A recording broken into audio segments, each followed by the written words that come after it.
एक बहुत पुराना हमने सुना था कि चूल्हे के अंदर यदि एक छोटी सी भी चिंगारी रह जाती है, हवा लगते ही वो अग्नि हो जाती है।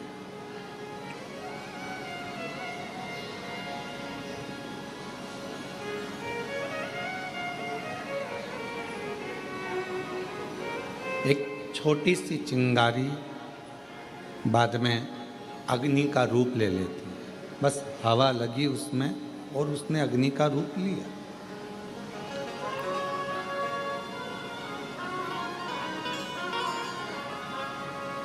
जैसे भट्टी में, चूल्हे में एक छोटी सी अग्नि रखी रहती है जिससे वो कभी भी प्रज्वलित कर ली जाए।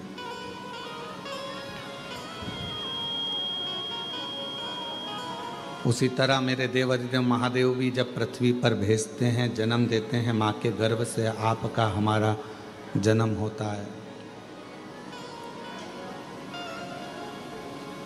और भगवान देवाधिदेव महादेव जब माता के गर्भ से आपको और हमको जन्म देते हैं, तब एक भक्ति की छोटी सी चिंगारी हमारे अंदर रख देते हैं। और जब हम पृथ्वी पर जन्म ले लेते हैं, कहीं शिव महापुराण की कथा की हवा हमें लगती है तो हमारी भक्ति की अग्नि फिर प्रज्वलित होने लगती है। और वो भक्ति की जो अग्नि है वो पापों को समाप्त करने के लिए, तृष्णा को, वासना को, अहंकार को समाप्त करने के लिए होती है।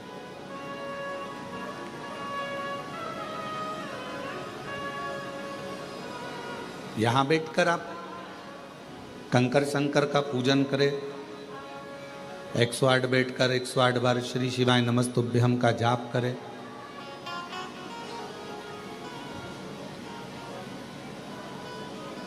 बीच बीच में जलवृष्टि भी होती रही, भजन करते रहे, स्मरण करते रहे, नाम जाप करते रहे। और फिर साथ में भगवान शंकर की कृपा से, करुणा से, उनकी उदारता से ये शिव महापुराण की कथा श्रवण करने को मिल गई।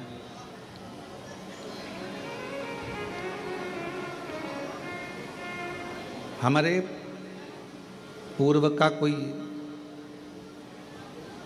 प्रारब्ध होगा जिस प्रारब्ध के कारण हमको ये सब मिल रहा है। पूर्व का कोई प्रारब्ध होगा, कोई अच्छा कर्म होगा जिसके कारण बस हमें सनातन धर्म में जन्म मिला, भारत वतन मिला और भगवान देवाधिदेव महादेव की कथा मिली। ये हमारे पूर्व का कोई अच्छा कर्म है। दुनिया में कोई सा भी ऐसा धर्म नहीं है दुनिया में कोई सा भी ऐसा एक मजहब नहीं है जिसमें पत्थर को भी पूजकर परमात्मा बना दिया जाता है।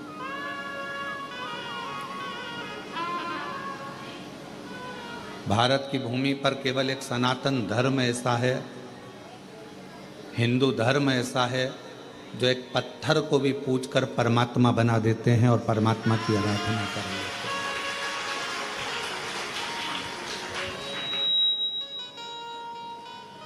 कोई किसी मजहब में, किसी भी मजहब में परमात्मा की पूजन कर कर, एक कंकर की पूजन कर कर, एक पाषाण की पूजन कर कर उसमें परमात्मा कैसे देखें?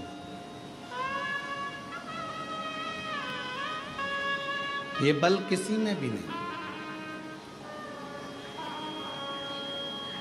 लोग सनातन धर्म की हंसी उड़ाते हैं, हिंदू धर्म की हंसी उड़ाते हैं कि ये तो पत्थर की पूजन कर रहे हैं, नदियों को माता कहते हैं, पशुओं को भी देवता कहते हैं, वृक्ष को भी भगवान कहते हैं, पर्वत को भी भगवान कहते हैं। दुनिया के लोग सनातन धर्म की हंसी उड़ाते हैं। पर दुनिया के लोगों से हम कहें, हंसी ना उड़ाकर आप अपने खुद के मजहब को देखो और हमारे सनातन हिंदू धर्म को देखो।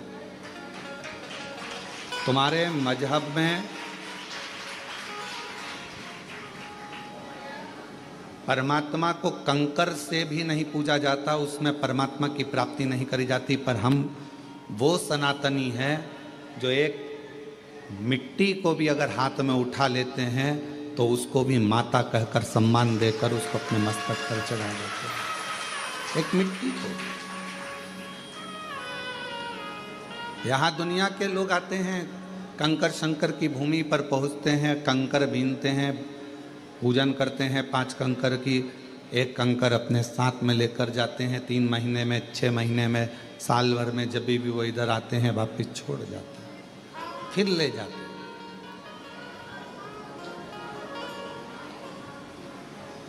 उसमें कोई आपका जो विश्वास है, आपका जो भरोसा है, आपकी जो दृढ़ता है, उस कंकर में शंकर को ढूंढने का प्रयास करते हैं।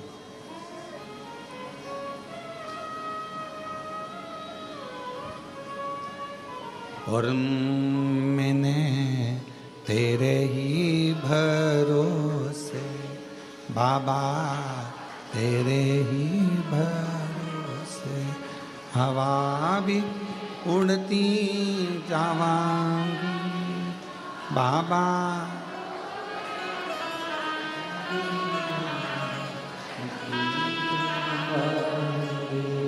भोले हवा बिच उड़ती जावांगी बाबा, डोर हत्तो छड़ी नाम कटी जा। भोले मैं तेरी शंभू में एक भक्ति की चिंगारी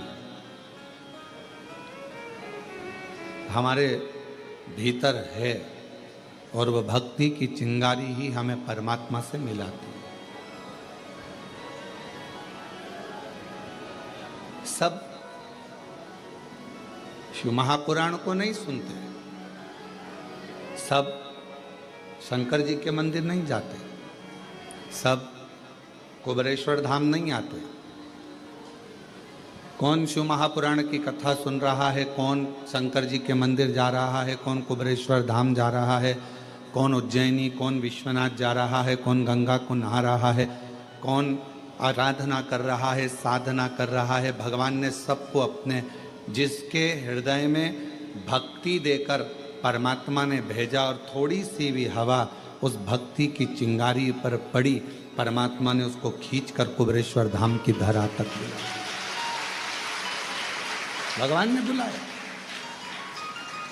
और वो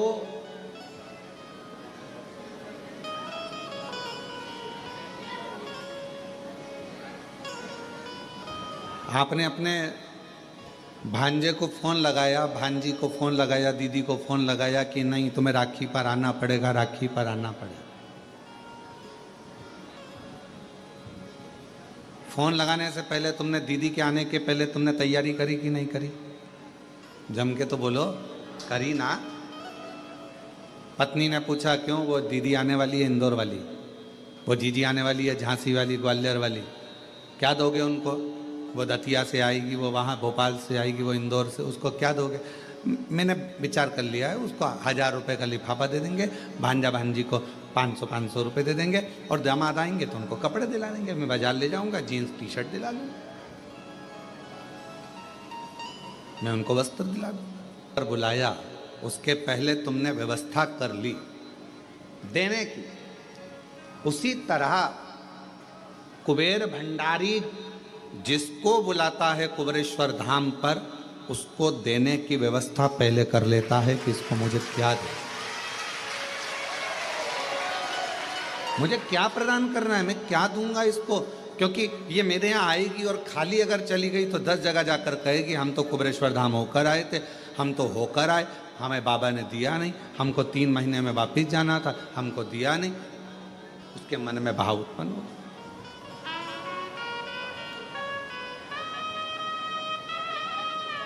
वो व्यवस्था करता है पहले। कितने लोग हैं जो भोपाल से इंदौर निकल जाते हैं पर कुबेरेश्वर धाम अंदर तक नहीं आते? और एक दिन ऐसा आता है कि वो कुबेरेश्वर धाम में अंदर तक आ जाते हैं दर्शन करने के लिए। क्यों? बाबा बुलाता तब ना।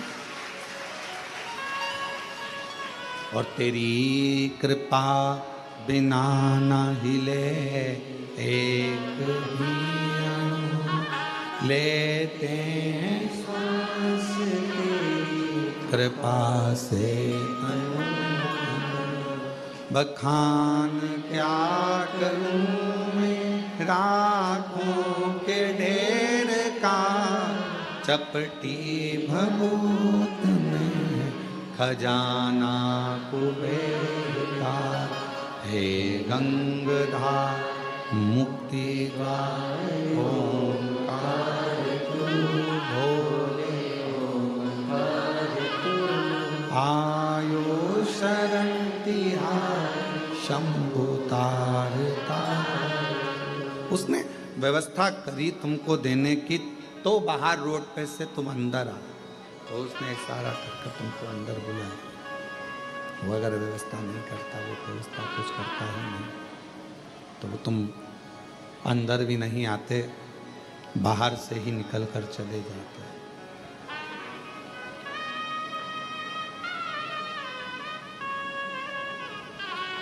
जो आया पहुँचे, बाबा का दर्शन किया, जल चढ़ाया, 108 बार श्री शिवाय नमस्तुभ्यम कहा, कंकर शंकर पूजन करी, मंत्र जाप किया, नाम जाप किया, स्मरण किया, तो शिव त्रिकालदर्शी कैलाशी अविनाशी भगवान शंकर ना करें, कृपा क्यों ना करें।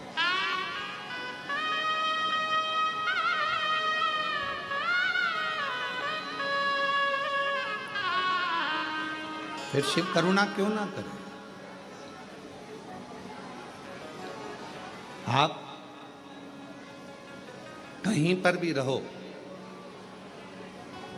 जहां तुम्हारी मर्जी पड़े वहां रहिए।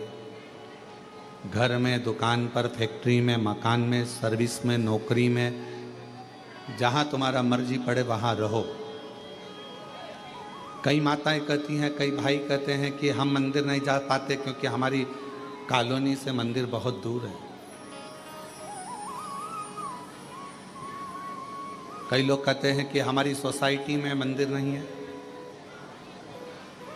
कोई कहता है हम इतनी बड़ी सिटी में रहते हैं कि वहाँ मंदिर हमारे पास में लगता नहीं।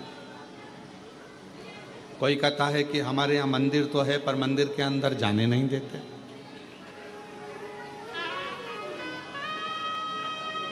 हम मंदिर के अंदर भी नहीं पहुँच पाते।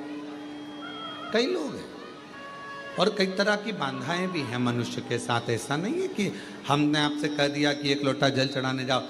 साउथ के कई मंदिर ऐसे हैं जिसमें प्रवेश नहीं मिलता, अंदर जाने नहीं देते।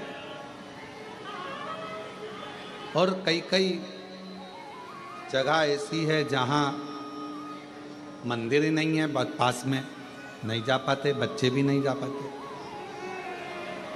तो शिव महापुराण की कथा के वायव्य संहिता में एक बड़ी सुंदर बात कही, बड़ा सावधानी से सुनिएगा इस चरित्र। वायव्य संहिता में श्री वेदव्यास जी वर्णन कर रहे हैं, और वायव्य संहिता के अंतर्गत वेदव्यास जी कहते हैं कि अगर तुम मंदिर तक ना जा सको,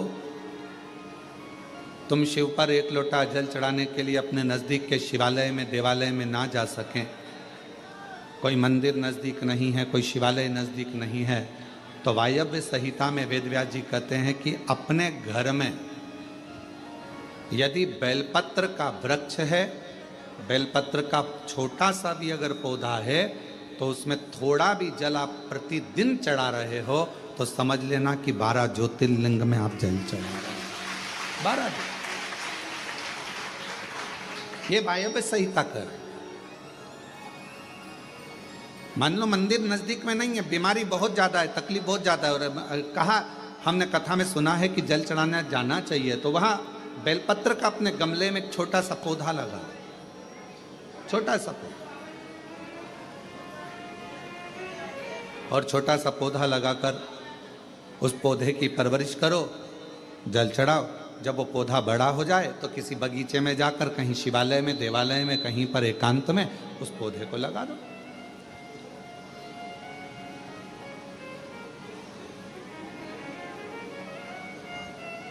जैसे तुलसा जी को बड़ा कर कर तुलसा जी का मंगल विवाह शालिग्राम जी से होता है, देव उठनी एकादशी पर शालिग्राम बाबा के साथ मंगल विवाह किया जाता है, वैसे ही बेलपत्र के पौधे को बड़ा कर कर उसको भी शिव को समर्पित किया जाता है, भगवान शंकर को समर्पित किया जाता है।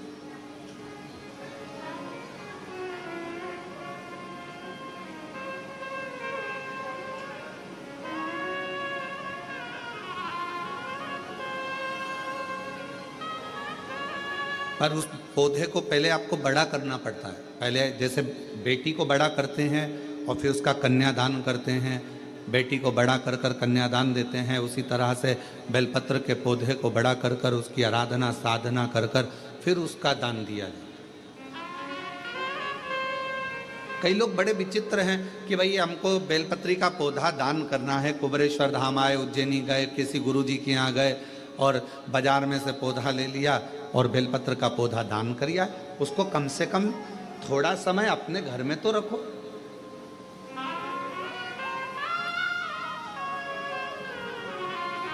गौदान का नियम मालूम है आपको? कितना लोग जानते हैं गौदान के नियम को? गौदान का नियम होता है, कई लोग बेटी के विवाह में गाय दान करते हैं, कई लोग कोई शांत हो जाता है तो 12वें में 13वें में गाय दान करते हैं ना, गौदान करते। परदादा के लिए दान कर रहे हो, वो चले गए, शांत हो गए, उनके 12वें में, उनके 13वें में, उनके 1 महीने के बाद अगर आप दान कर रहे हो, 12वें 13वें में दे रहे हो, या कन्यादान बेटी का कर रहे हो, उसमें गौदान कर रहे हो, या तुम्हारा मन हुआ का गौदान करना है हमारे पूर्वजों, तो पहले उस गाय बछड़े को अपने घर में रखकर उसकी सेवा करना पड़ेगी 1 रात्रि 2 रात्रि, उसके बाद गौदान करो। पहले उसकी सेवा तो करो।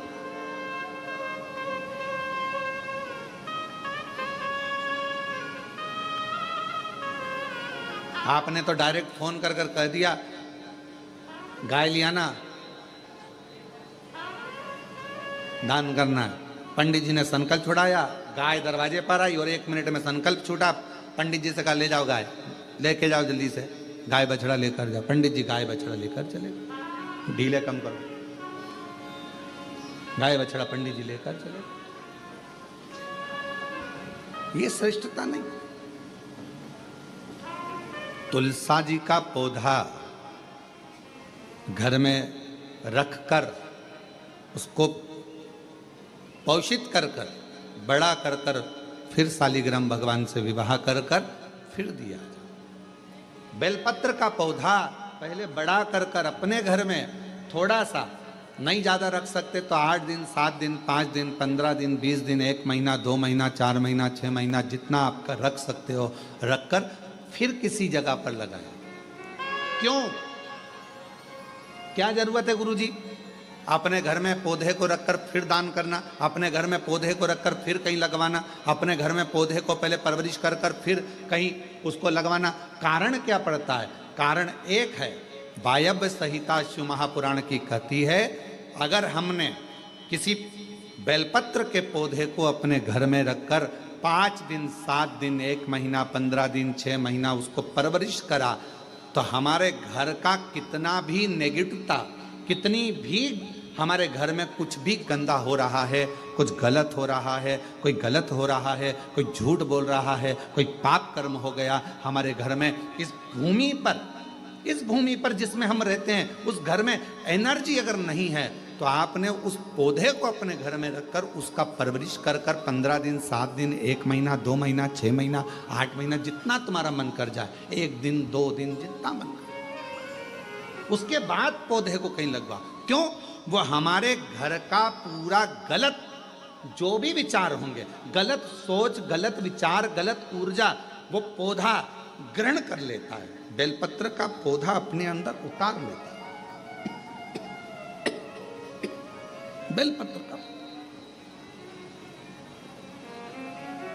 और बाद में फिर वो बेलपत्र के पौधे को हम ले जाकर कहीं रोपित कर देते हैं तो उसकी ऊर्जा हमारे घर पर हमेशा रहती है, हमेशा।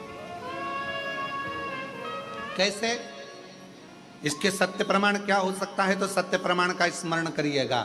एक गाय को 5 दिन, 7 दिन, 9 दिन, 15 दिन अपने दरवाजे से रोटी दीजिए।